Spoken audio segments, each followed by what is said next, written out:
ধন্যবাদ আপনাকে। দেখুন, ঢাকা শহরে যানজট আসলে একটা পেরেনিয়াল বা বহুবর্ষজীবী সমস্যা।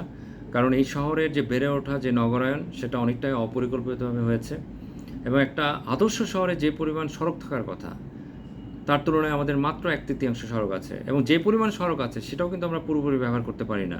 সড়কগুলি দখল হয়ে আছে, সেখানে অবৈধ পার্কিং হচ্ছে, যাত্রীর লোডিং আনলোডিং বাস থেকে যত্রতত্রভাবে হচ্ছে, এলোমেলোভাবে পথচারী পার হচ্ছে, ফলে আমাদের সড়কের যে সক্ষমতা থাকার কথা সেই সক্ষমতা কিন্তু নাই।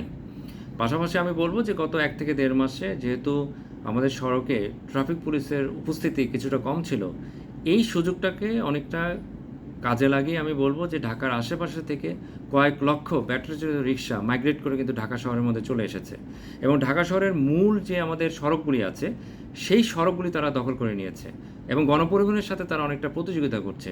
ফলে আমার সড়কের যে প্রোডাক্টিভিটি থাকার কথা সেটা কিন্তু অনেক কমে গেছে। ফলে আমরা দেখছি যে অনেকটাই যানবাহনের অচলায়তান অবস্থা তৈরি হয়েছে।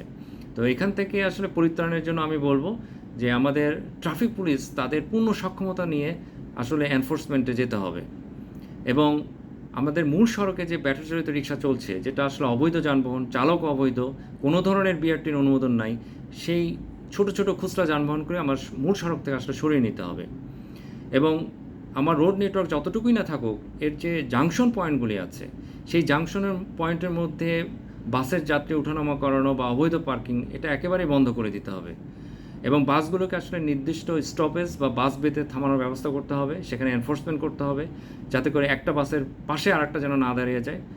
তখন দেখা যায় আমার পুরো সড়কে একটা প্রতিবন্ধকতা তৈরি হয়, অন্যান্য যানবাহন কিন্তু যেতে পারে না। সেই জায়গায় একটা বড় এনফোর্সমেন্টের দরকার আছে এবং আমাদের যে সিগন্যালগুলি আছে সেটা আসলে আধুনিকায়ন করা উচিত। আমরা অনেকটা অ্যানালগ সিস্টেমে আসলে আমরা সিগন্যালগুলিকে অপারেট করছি, ফলে সিগন্যালের যে সক্ষমতা থাকার কথা সেই সক্ষমতা কিন্তু আমরা তৈরি করতে পারছি না এবং আমি বলবো যে আসলে আমাদের সড়কের প্রতিদিন আমরা দেখছি যে নতুন নতুন সমস্যা তৈরি হচ্ছে বা সমস্যাগুলো কিন্তু এক জায়গা থেকে অন্য জায়গায় শিফট হয়ে চলে যাচ্ছে। সেক্ষেত্রে আসলে একটা মোবাইল টিম থাকা উচিত, সেখানে ট্রাফিক পুলিশ এবং ট্রাফিক ইঞ্জিনিয়ার তারা প্রতিদিন আসলে পর্যবেক্ষণ করবে সড়কে কোথায় কী ধরনের সমস্যা তৈরি হচ্ছে এবং তাৎক্ষণিকভাবে ট্রাফিক পুলিশ যারা এনফোর্সমেন্টের দায়িত্বে আছে তাদেরকে দিয়ে এই সমস্যার সমাধান করতে হবে এবং আমি বলবো দীর্ঘমেয়াদী হিসাবে আমাদের ঢাকা শহরে যে গণপরিবহনগুলি আছে সেটাকে আসলে গভর্নমেন্ট লিস্টেড কোম্পানি আওতাভুক্ত করা উচিত।